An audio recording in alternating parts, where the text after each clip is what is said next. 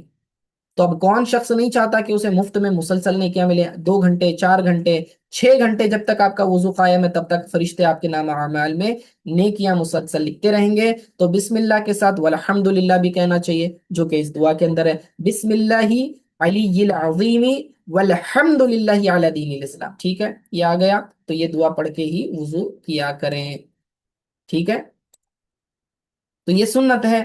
والسواک، اور مسواک کرنا، مسواک میں یاد رکھیں 2 سنتیں ہیں، مسواک میں کیا ہیں؟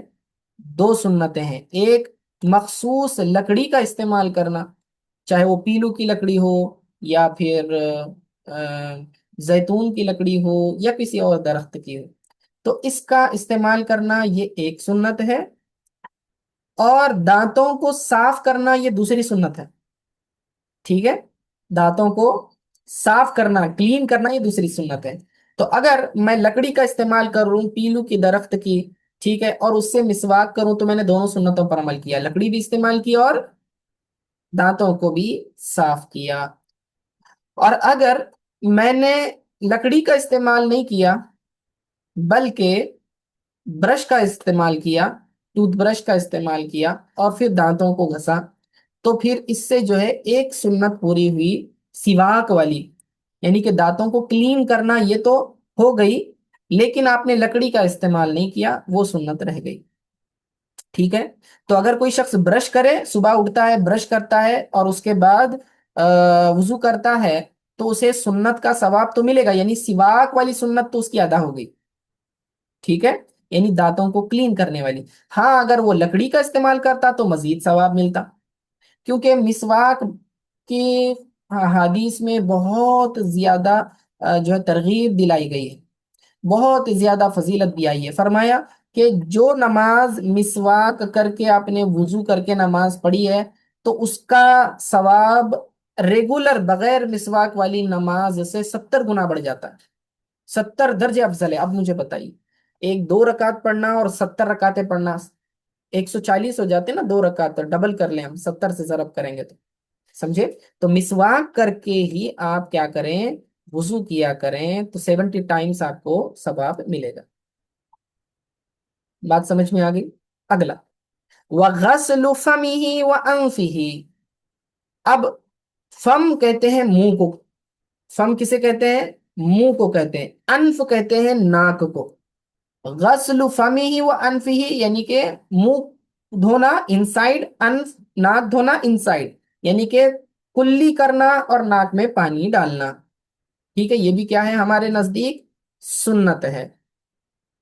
وَتَخْلِيلُ لِحْيَتِهِ وَأَصَابِعِهِ، ٹھیک ہے، یہ مزید سنتیں گنوا رہے ہیں، یہ ہر ایک کو الگ الگ پکڑیں گے، ہاں، یعنی کہ یہ دونوں ہاتھوں کو دھونا شروع میں یہ الگ سنت، تسمیہ 2، سواک 3، غسل فم منہ کو دھونا، کلی کرنا یہ 4، انف ناک میں پانی ڈالنا یہ 5، تخلیل خلال کرنے کو کہتے ہیں۔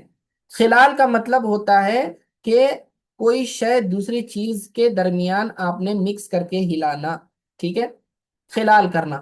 تو جس طرح انگلیوں کا خلال کیسا ہوتا ہے، یہ جو انگلیوں کے درمیان جو گیپس ہیں اس کے درمیان آپ نے خلال کرنا ہے، ایسے ایسے نہیں، بلکہ یہ جو ایک ہاتھ کے اوپر دوسرا ہاتھ رکھ کے اس طرح سے پیچھے سے یہاں سے آپ نے خلال کرنا، یہ ہو گیا خلال۔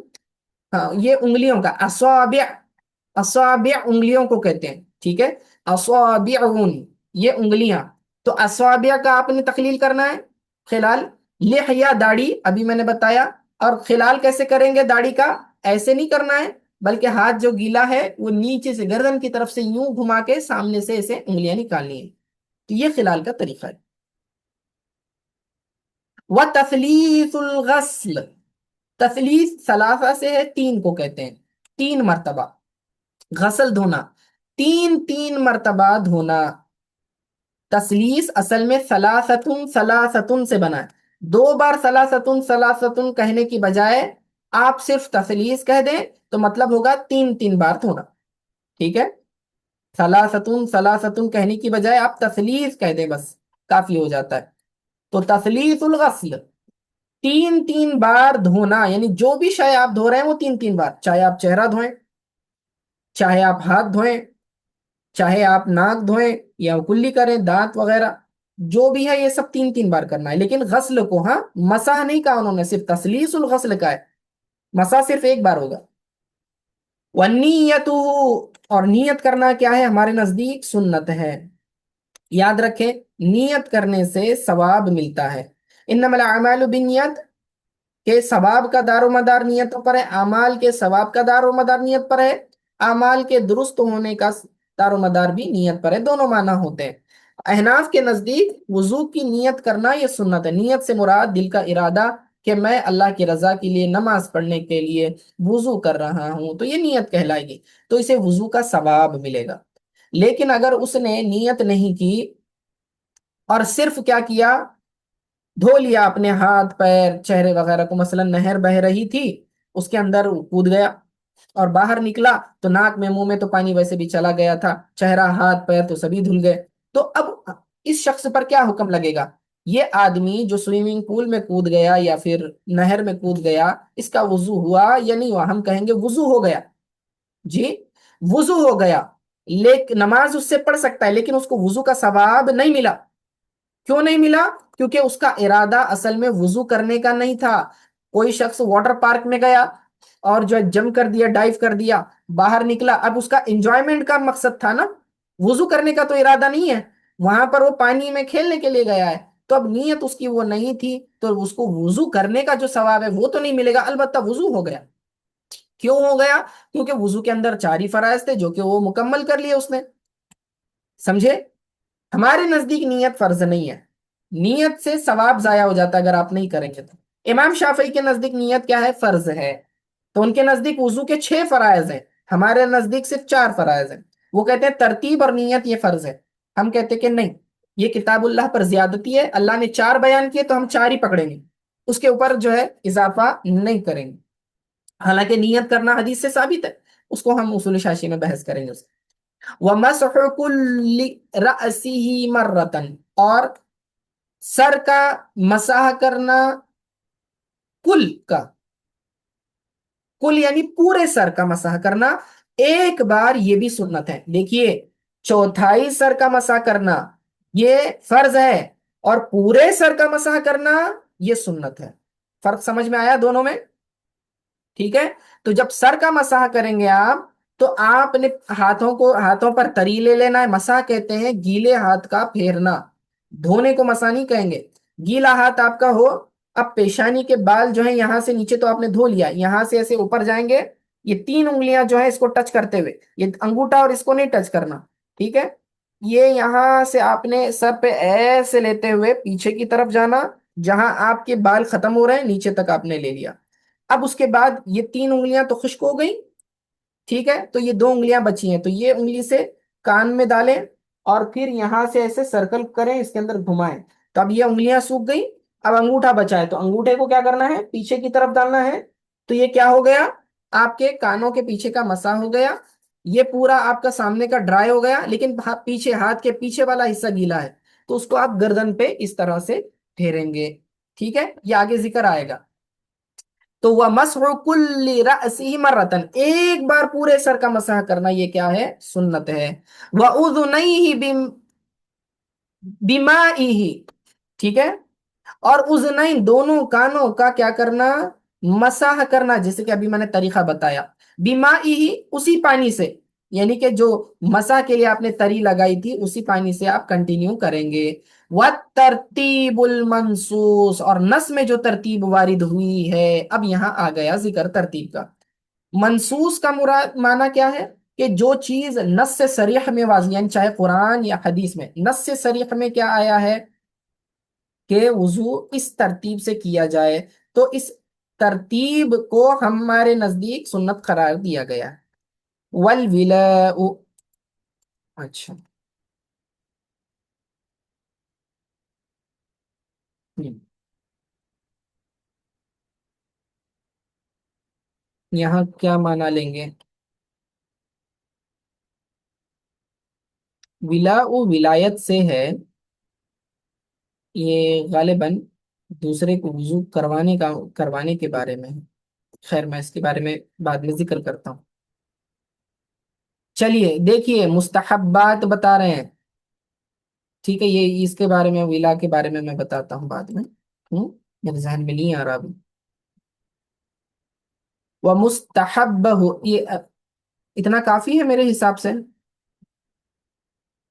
ہوں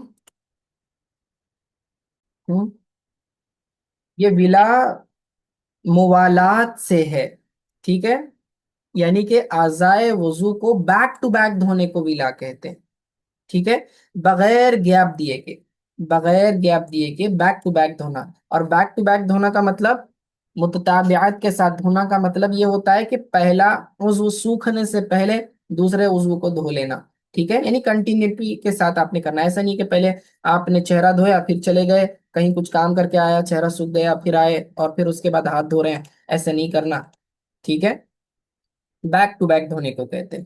سمجھ میں آ گیا مسئلہ؟ چلیے یہاں پر ہم ختم کرتے ہیں۔ هذا هو المرام والله أعلم بحقيقة الكلام.